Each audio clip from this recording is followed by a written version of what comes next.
vous souhaitez retrouver des dates précises en les calculant ou en fonction du jour d'aujourd'hui ou de n'importe quel autre jour. Vous pouvez le faire avec diverses formules de Excel 2013. Pour retrouver le jour d'aujourd'hui, je vais taper ici simplement la formule aujourd'hui. Je ne mets pas d'apostrophe, sinon cela ne fonctionne pas. Ensuite, il n'y a pas d'argument pour cette fonction, donc vous allez ouvrir la parenthèse et fermer la parenthèse tout de suite. Ensuite, j'appuie sur la touche Entrée. Nous sommes effectivement le vendredi 30 novembre 2012. Je souhaite connaître le dernier jour du mois précédent, donc je vais utiliser la fonction fin mois. Je rentre égal, fin.mois, j'ouvre la parenthèse, je choisis d'abord la date de départ, puis le numéro du mois par rapport à la date de départ, c'est-à-dire ici, point virgule, -1, puisque c'est le mois précédent par rapport à la date d'aujourd'hui. Je vais fermer la parenthèse et j'appuie sur la touche Entrée. La fin du mois précédent, nous étions le mercredi 31 octobre 2012. Je souhaite connaître maintenant le dernier jour du mois en cours. Donc je vais rentrer égal, fin.mois, j'ouvre ma parenthèse, je choisis la date de départ qui est la date d'aujourd'hui, je vais mettre un point virgule et je vais ensuite préciser donc qu'il s'agit du mois en cours, donc je mets 0. Je ferme la parenthèse et j'appuie sur la touche Entrée. Pour connaître le jour, le dernier jour du mois suivant, je vais rentrer égal, fin.mois, j'ouvre la parenthèse, je choisis le jour de référence, un point virgule, et comme il s'agit du mois suivant, je vais rajouter +1 tout simplement. Je ferme la parenthèse et j'appuie sur la touche Entrée. Donc nous serons le lundi 31 décembre. Il se trouve que cela coïncide avec la fin de l'année, mais je peux aussi calculer la fin de l'année pour n'importe quelle date. Ici, je vais rentrer le signe égal et la fonction fin mois. Et je vais ouvrir la parenthèse. Mais cette fois-ci, je vais ici donc utiliser le jour d'aujourd'hui et pour le nombre de mois, je vais effectuer un calcul, donc avec un point virgule. Je sais qu'il y a 12 mois dans l'année, donc je vais faire 12 moins et je vais utiliser la fonction mois. Ensuite, entre parenthèses, je vais utiliser E2 tout simplement et je vais fermer la parenthèse. Je vais donc calculer 12 moins le mois actuel.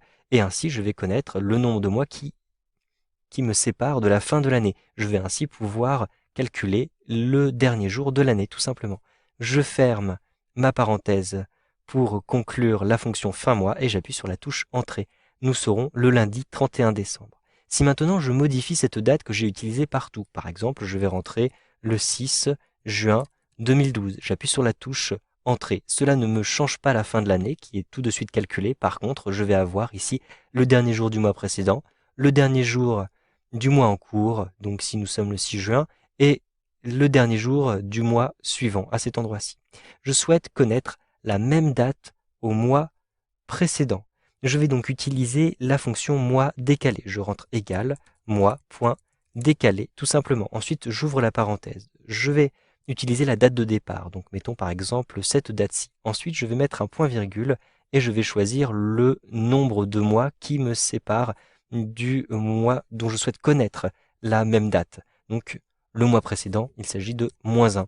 Je ferme la parenthèse et j'appuie sur la touche Entrée. Donc par rapport au mercredi 6 juin, effectivement, la date au mois précédent était bien le 6 mai. Si je restitue ici aujourd'hui, je vais remettre ici aujourd'hui avec les parenthèses, j'appuie sur la touche Entrée. Vous voyez que tout ceci est mis à jour immédiatement. Et donc la même date au mois précédent, eh bien nous étions le mardi 30 octobre.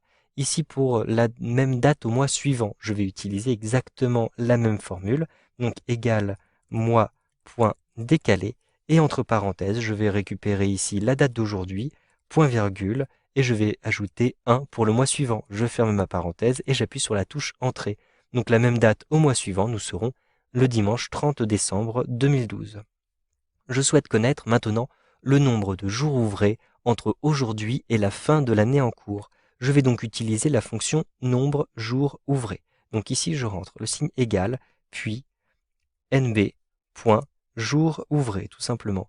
Donc, jour, comme ceci, avec un S, et ouvré. Donc, jour, point, ouvré. D'ailleurs, vous avez ici le résultat qui est affiché. Je double-clique sur nombre, point jour, point ouvré. J'ouvre la parenthèse.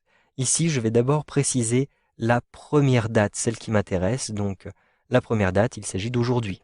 Ensuite, un point virgule. Ensuite, je vais indiquer la date d'arrivée, donc c'est la fin de l'année en l'occurrence. Donc, je vais choisir fin de l'année.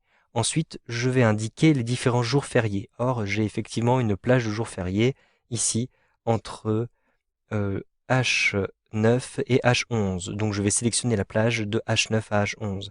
Ensuite, je ferme la parenthèse et j'appuie sur la touche Entrée. Il me calcule le nombre de jours ouvrés entre aujourd'hui et la fin de l'année en cours, sachant qu'il y a un certain nombre de jours fériés, par exemple ici Noël qui tombe le 25 décembre.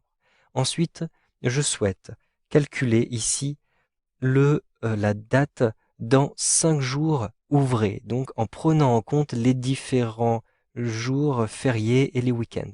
Donc je vais simplement ici rentrer le signe égal et je vais indiquer la fonction série jour ouvré. Donc série.jour.ouvre. Je double-clique ici pour sélectionner cette formule. Ensuite, je vais ouvrir la parenthèse et je vais indiquer quelle est la date de départ. La date de départ est aujourd'hui. Je rajoute un point-virgule et je vais ensuite indiquer le nombre de jours. Le nombre de jours, je l'ai indiqué ici en C10. Donc je sélectionne C10. Ensuite, un point-virgule et j'indique si éventuellement il y a des jours fériés qu'il faut prendre en compte. Donc je vais ici sélectionner de H9 jusqu'à H12. Je peux maintenant fermer ma parenthèse à cet endroit-ci et vérifier qu'il n'y a pas de faute de frappe ici. Il y a par exemple une parenthèse en trop ici. Je peux maintenant appuyer sur la touche Entrée.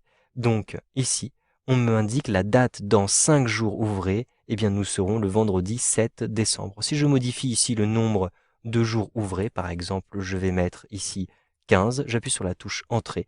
Dans 15 jours ouvrés, nous serons le vendredi 21 décembre. Si j'ajoute un jour ouvré, par exemple 16, j'appuie sur la touche Entrée. Nous ne serons pas donc le samedi, puisque ce n'est pas un jour ouvré. Nous serons automatiquement, il me détecte le lundi 24 décembre.